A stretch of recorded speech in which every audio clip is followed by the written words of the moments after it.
മനസ്സിനെ ഞെക്കുന്ന ഒരു കാര്യം അവതരിപ്പിക്കാനാണ് ഞാൻ ഇവിടെ വന്നത്. ഞെട്ടരുത്. അപ്പൊ തുടങ്ങാം. തുടങ്ങിക്കോ. ഇതിന് എന്നെക്കാൾ ഹൈറ്റ് ഉണ്ടല്ലോ. ഇതിന്റെ പുറത്ത് എങ്ങനെ കേറും? അപ്പൊ നിനക്ക് കുതിര സവാരി അറിയാന്ന് പറഞ്ഞു? കുതിരക്ക് സവാരി അറിയാലോ, നമുക്കറിയില്ലെങ്കിലും. ദൈവമേ, നിന്റെ അടുത്തേക്ക് ഞങ്ങൾ ഇതാ കുതിരപ്പുറത്ത് ഏറി വരുന്നു. ഇവിടെ ഞാനൊരു കലക്ക് കലക്കും എന്റെ കറവേട്ടാ. ഇതെന്താടാ ഇന്ത്യക്കാരാണ്? എന്താ ആ പ്രതീക്ഷയും തകർന്നു. വിട്ട ഉപഗ്രഹം പോലെ ഒരു അനുസരണ ഇല്ലാതെ നടക്കണത്. അപ്പൊ നിലത്ത് വീഴുന്ന ഉറപ്പായല്ലേ? മുറുക്കെ പിടിച്ചോ.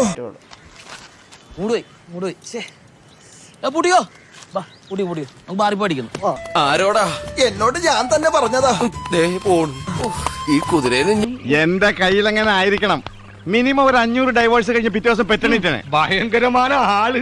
അതെങ്ങനെയാ? കർത്താവ് അടിയുള്ളവരെ കൊണ്ട് അറിയാൻ പറയില്ലല്ലോ. ഇതെന്താണ് ഈ കുതിര ഇങ്ങനെ വട്ടം കിടക്കണത്? ഇനി ഇതിനെ കുതിരവട്ടത്തുനിന്ന് കൊണ്ടുവന്നതാണോ?